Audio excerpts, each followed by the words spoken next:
Hello दोस्तों, राधे राधे। स्वागत है आपका हमारे चैनल में। आज मैं आपको सुनाने जा रही हूँ एक राजपुत्र की कहानी, जिसके पिता ने ही उसे बनाया भोग की वस्तु। ययाति पुत्री माधवी के शोषण की कहानी। तो कहानी को पूरा ज़रूर सुनिएगा, जिससे आपको पूरी जानकारी प्राप्त हो सके। हमारे समाज में बुराइयां सभी युगों में हो रही हैं। ऐसा कोई भी युग नहीं जो बुराइयों से वंचित है। खासकर सभी युगों में नारियों पर किसी न किसी तरह का अत्याचार होता रहा है, और इसका जीता जागता सबूत हमारा धर्म ग्रंथ रामायण और महाभारत है। आज भी हमारे समाज में हर रोज़ नारियों का शोषण हो रहा है। हमारे धर्म ग्रंथों में भी नारी के यौन शोषण से जुड़ी कई कथाओं का वर्णन मिलता है, जिसमें से एक कथा यह भी प्रमुख है, ययाति पुत्री माधवी का यौन शोषण। तो आइए जानते हैं नारी के यौन शोषण की पौराणिक कथा। भारतीय शास्त्र हमेशा से ही पारदर्शी और निष्पक्ष रहा है।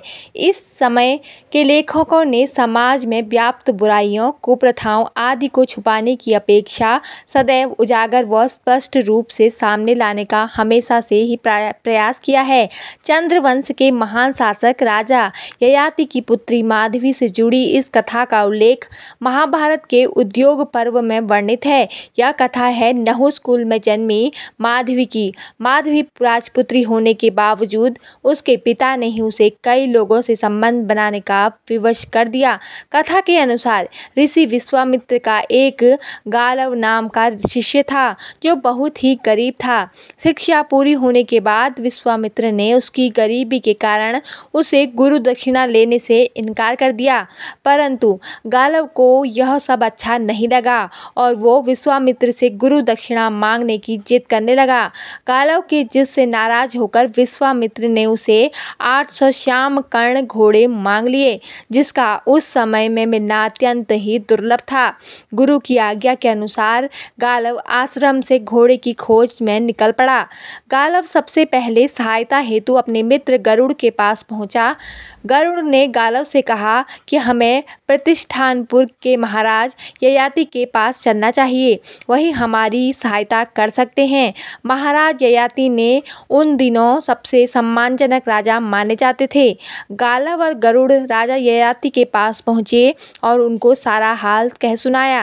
राजा ययाति गरुड़ की बात सुनकर प्रसन्न हुए, परंतु उस समय उनकी स्थिति वैसी नहीं थी जैसा गरुड़ समझते थे। कई राजसूय और अश्वमेध यज्ञ करने के कारण राजा का राजकोष खाली हो चुका था, लेकिन कुछ समय विचार करने के बाद ययाति ने अपनी त्रैलोक्य सुंदरी पुत्री माधवी को समर्पित करते हुए गालव से कहा कि हे ऋषि कुमार, मेरी यह पुत्री दिव्य गुणों से सुशोभित है। मेरी पुत्री को यह वरदान प्राप्त है कि वह चक्रवर्ती सम्राट को जन्म देगी और जन्म के पश्चात पुनः चिरकुमारी हो जाएगी, इसलिए इसे अपने साथ ले जाइए। परंतु आपसे प्रार्थना है कि अपना कार्य पूर्ण करने के बाद आप मेरी कन्या मुझे वापस लौटा देंगे। ययाति ने इतना कहते ही गालव ने सोचा कि ऐसी सर्वगुण संपन्न एवं सुंदरी के बदले कोई भी राजा अपना राज्य तक दे सकता है, फिर 800 श्याम वर्ण अश्व क्या हैं। माधवी को संग लेकर गरुड़ और गालव सर्वप्रथम अयोध्या के राजा हर्ष के पास पहुँचे और उन्हें अपनी सारी बात बताई।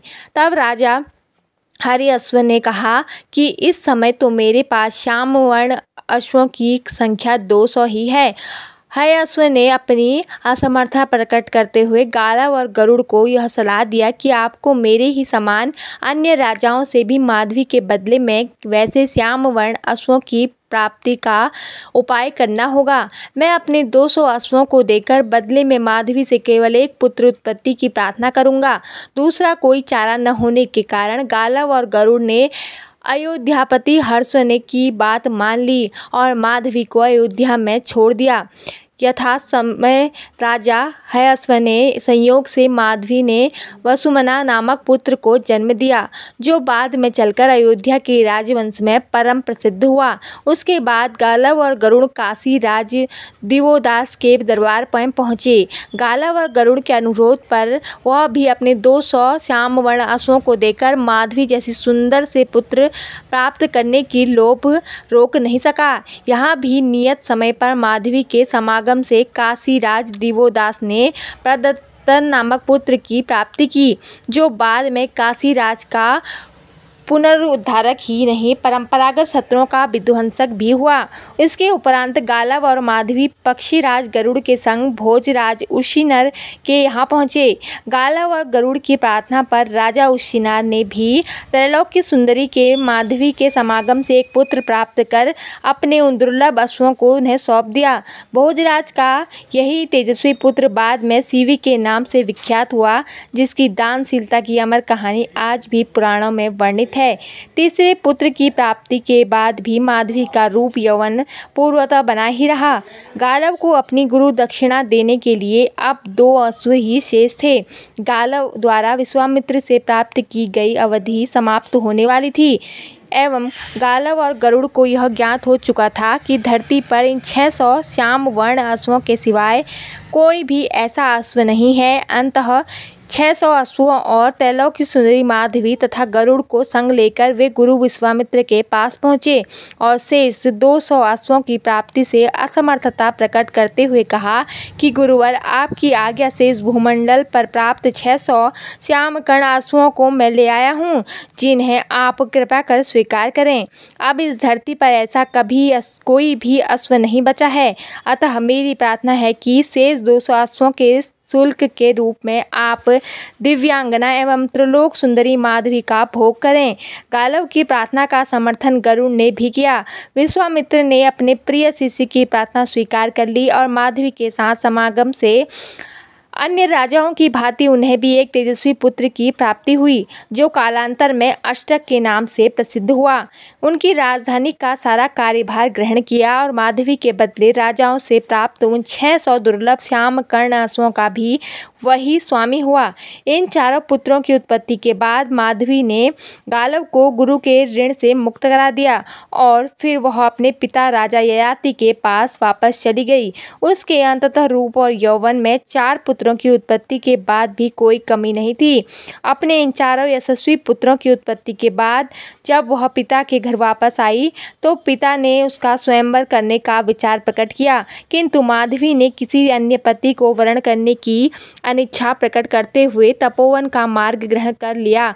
ये कथा इस बात को दर्शाती है कि युग चाहे कोई भी रहा हो, पौराणिक काल में भी नारी सुरक्षित नहीं थी। उस पर हमेशा से ही पुरुष का ही दबदबा रहा है, फिर चाहे वो पिता हो, भाई हो या फिर पति हो। तो दोस्तों, आपको हमारी जानकारी कैसी लगी हो? जानकारी में कोई भी त्रुटि हो हमें क्षमा करें और ऐसी आध्यात्मिक और ज्ञानवर्धक जानकारियाँ एवं कथाएं सुनने के लिए हमारे चैनल को सब्सक्राइब जरूर करें। धन्यवाद। जय माता दी।